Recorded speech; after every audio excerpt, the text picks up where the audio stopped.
The Ring has been made into 3 American version films, so let's rank them.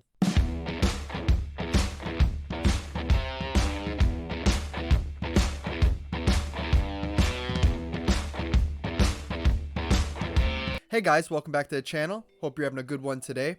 I'm the movie ranker, and today I'm going to be ranking all 3 The Ring movies that were made in Hollywood. Of course, this is originally a Japanese franchise, started over there. They remade them in America, and we've gotten 3 of them. In total, I think there's like 8 Japanese films, if you include crossovers and whatnot. A Korean remake as well, so one day I would like to rank all of them, but for now I'm just going to rank the American ones. I don't have access to all the other films at the moment, but someday I would like to get on that. So make sure you drop your ranking of all 3 of these movies down in the comment section. Which one do you love? Which ones do you hate? Love to hear it. Also, like the video, subscribe to the channel so you'll miss out on anything in the future. And without wasting any more time, let's rank them. So kicking things off in last place at number 3, had a real tough decision here, but I ultimately went with the movie Rings from 2017, the last entry out of the American films. And boy, was this a bad movie. I enjoy certain aspects of it, like the whole experiment this professor's doing with his students, how he's getting them to watch this cursed video and then pass it on to the next person. And it's kind of like the social experiment they're doing, and saying that this is another way you can kind of communicate with the dead or with souls or whatnot. All that's kind of interesting, but it's not executed that well. And funny enough, the professor in this movie is Leonard from Big Bang Theory. Don't know what the actor's real name is, but I haven't really seen him in anything else aside from Big Bang Theory, so it was kind of weird to see him in this horror movie, but he's okay, I guess. Another idea this movie does that's kind of interesting is the rebirth of Samara. Again, not executed completely well, but it does have me kind of interested to see where this franchise could go in the future. Where our main lead here, I think her name was Julia, she basically gets taken over by Samara by the end, possessed by her or whatever. She got her body. Where could that go from there? I don't know, but I would be kind of interested in seeing that. But boy, does this movie get way more wrong than it gets right. For starters, I hate the reveal of Samara's father and how she was conceived and everything. It just cheapens the character to me. She's not as scary anymore. I thought it was better when it was more ambiguous and you're not really sure where she came from, but she's definitely evil and all that. But this one just takes this guy who was a priest and he kidnapped her mother and raped her and everything, and that's how Samara was born. I don't like that at all. That just is something I didn't want to find out about. And I get how you guys are always so pissed off about like Michael Myers' background being revealed in the Rob Zombie remake. It does bother me, but not that much. But this does bother me a whole lot. Like, to me, it just ruins the character of Samara and it makes her not scary. And there's so much more that this movie gets wrong. The whole intro is so ridiculous and over the top with the airplane scene where the guy's, it's his 7th day, he's about to die, but he's on an airplane. It's kind of cool, but kind of dumb. Where Samara's coming out of like the screens, the pilot screens, and ends up crashing the whole plane. I don't think that works with this franchise. It's just too cinematic. Where this worked better on a smaller scale, and the feeling of dread and all that's taken away. There's no tension here, nothing. It's more of a popcorn type scenario. That would work in a movie like Ready Player One, where they're like mixing all these franchises, or in like Cabin in the Woods, but not in The Ring itself. It just doesn't work at all. And I guess the whole scene where she's coming out of the flat screen TV after it falls on the floor and she's kind of like pushing it up and coming out is kind of cool as well, but again, looks pretty bad. It's not the greatest like CGI or digital effects here, so not a good movie at the end of the day. It is probably the worst of this franchise. Just forgettable characters, cheap scares and thrills. This one goes for the loud sound effects, cheap jump scares at times, like a lot of modern horror supernatural flicks, which is a bummer. But yeah, just a very forgettable entry. Up next at number 2, I'm going with The Ring 2. I didn't realize how big of a piece of shit this movie is until I watched it. I've only ever seen the original before going through these movies, but I haven't really heard much bad things about part 2, so I just figured it was a decent follow-up. not the case. This is basically just as bad as Rings, but in different ways. I'll put it slightly above Rings because at least it brings back a returning cast. We get Naomi Watts here. We get her son back, all the same actors. I can always appreciate that. That's trying to follow up from the last film.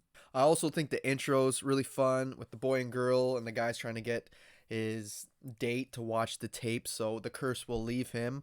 I think that's kind of fun. The rest of the movie kind of doesn't do anything with the tape. After that intro scene, it becomes a different type of movie. But this one, the starting of this movie kind of feels like it's in line with the first film, which I like. Some of it doesn't make that much sense. Like, why is he waiting until last minute to show this girl this tape? But you understand more if you'd watch the shorts called Rings, not the full length film. The short called Rings that's like 15 minutes long. You can catch it on YouTube. I think it was a special feature back on the DVD of the first film back in the day. And it actually has the same cast as these two young teens at the starting of this movie. So I thought that's really cool, and it makes this intro make more sense. So check that out if you haven't. That short is better than most of this franchise, so definitely go check that out. But they kind of changed the rules a little bit. I feel like in the first movie, you just had to make a copy of the tape. It doesn't really explain that you had to show it to someone. But in this one, it's you either make a copy and show someone, or you have to show someone the tape. You have to pass on the curse, which is still kind of interesting.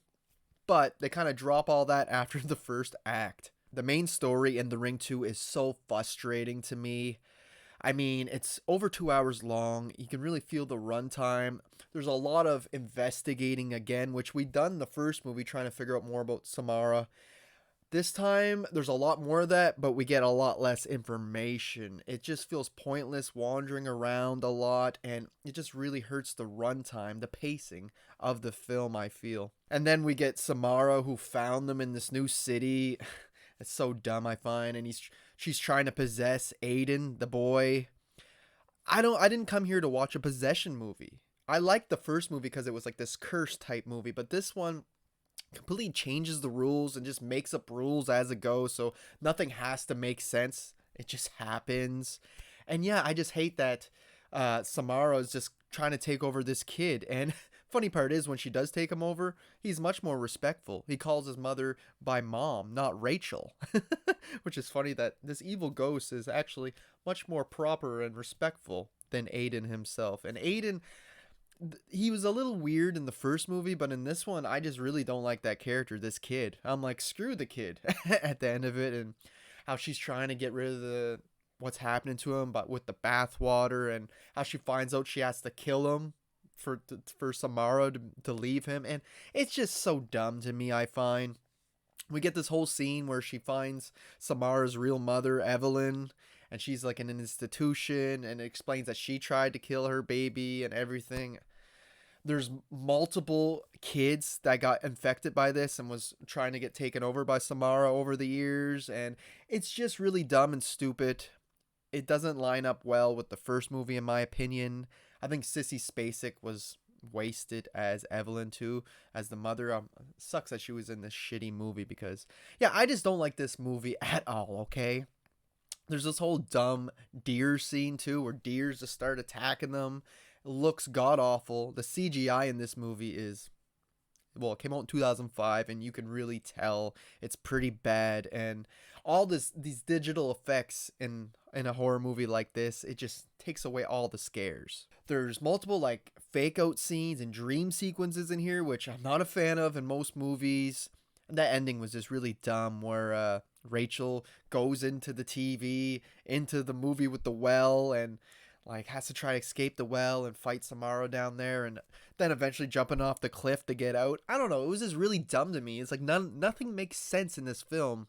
It's just a really, really bad script, and they obviously try to capitalize off the success of the first movie. So I freaking hate The Ring 2, pretty much just as much as I hate Rings. But for me, easily coming in the first place in this little franchise is The Ring from 2002, the original remake of the Japanese horror film. And I think this one does so much right. The whole movie, you can just feel dread. You can feel the tension throughout because the days are passing, and our main lead only has 7 days until she dies, and she has to try to uncover the clues of what's going on and perhaps a way to stop it. And yeah, I just love how you can feel that. You can feel the impending doom throughout the entire runtime. And they put this like green tint, green bluish tint to the filter on the screen here throughout the entire movie. And it also adds to the bleakness and the dread I feel, which is just really unique. And a few early 2000s movies were putting this weird filter on, so it's kind of a product of its time nowadays. And I just love curse movies, movies with curses, whether we're talking about this, like It Follows, Smile. They're always so interesting to me. You're trying to figure out what this curse does and is there a way to stop it? And this one's no different.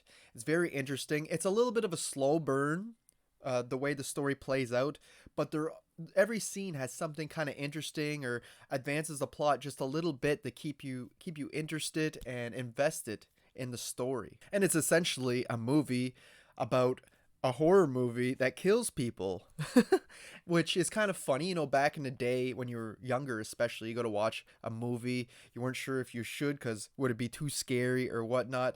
Like y'all heard the saying before, this movie scared me to death. Well, in this film, The Curse, it actually scares you to death. And the look of the people's faces once they're dead is so insane. It's all twisted, distorted, with their mouth open. Always thought that looked really creepy, and there was great practical effects done with those faces. And one of the best scenes is the intro, where we get these two teens acting like teens, you know, talking about, did you see this movie? You know, it feels very natural, the dialogue in this film. And of course, it leads to one of them dying and getting one of those crazy looking faces that are scared to death. And this film has little to no jump scares. It's more psychological horror. It gets under your skin. And like I said, with this 7 days of, you know, it's slowly coming closer and there seems to be no escape, it just, again, adds to the tension. I love the curse itself, too. How it dates back to, you know, Samara, what happened to her as a child. And you feel like she was done wrong. Like, her parents were obviously abusive and everything. So you're kind of rooting for her. They make it kind of sympathetic. And then at the end, once you help her and everything, you think it's a happy ending. They turn the page on you. It's like a 70s film. It's a very bleak ending because then you realize, no, you kind of just made her more powerful. You did not stop the curse at all. Then, of course, Rachel, having no other choice but to get her son to make a copy of the tape so that he could survive as well, is just kind of insane. It's like you're helping this evil to save your son. And I think that is just such a great, interesting final little solution in this film, little final act thing. So I really like this movie. I think it's got a great cast. I love Naomi Watts in everything. I think she's great. She's kind of underrated. I wish she was actually in more. But everybody in this film is great. The the father, Noah, the actor playing him, is great as well. I like how you get that reveal like later in the film. You just think that she's like an old friend, but then you find out it's our main lead's ex and the father of Aiden, the boy. And Aiden's an interesting character too. We don't know a whole lot about him, but he does have a certain gift where like he was drawing his cousin dead in pictures like a week before she actually died, which is interesting. So, and he has this connection with Samara too. Like Samara, he can almost communicate with her in that where other people can't as much. I think that's all interesting. And Rachel, our main lead, being this investigative journalist, it makes sense her trying to uncover these clues in that, and plus her niece being one of the victims, right? She wants to uncover the truth.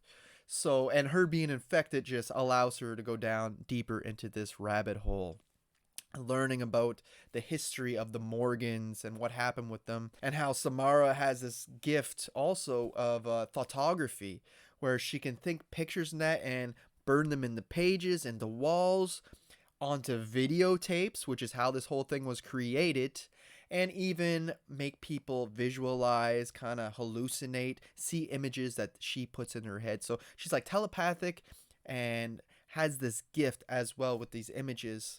Very interesting stuff. This movie could definitely feel a bit outdated at times, though, with this killer VHS tape, right? Kids nowadays don't even know what a VHS tape is. But at the same time, the movie's more relevant than ever, if you think about it, how media is slowly killing us all, right? Might take more than 7 days, but in life right now, everybody's just hooked to media, especially their phones and social media. So, in a way, this movie's themes are still resonating with today's audiences in a way. I know this movie isn't for everybody, but I absolutely do love The Ring from 2002. I think it's a great Japanese remake, and it obviously was so successful that it spawned a ton of other Japanese films to be made in Hollywood. Whether that was a good thing or a bad thing, it's kind of a mixed bag at the end of the day, but we did get a couple really good ones out of there. So for me, The Ring is the best out of these three. So there you have it, guys. There's my ranking of all three The Ring films, the American versions. Hope you enjoyed it. Let me know how you rank these three movies. Let me know, do you love these more than the Japanese ones? I'd love to hear that discussion. You can like the video, subscribe to the channel so you don't miss out on anything in the future. Follow me on Letterboxd and Instagram. Links to those are always in the description of my videos, guys. And that's it for today. I hope you enjoyed it. I'll be back soon with more. And until next time, thanks for watching.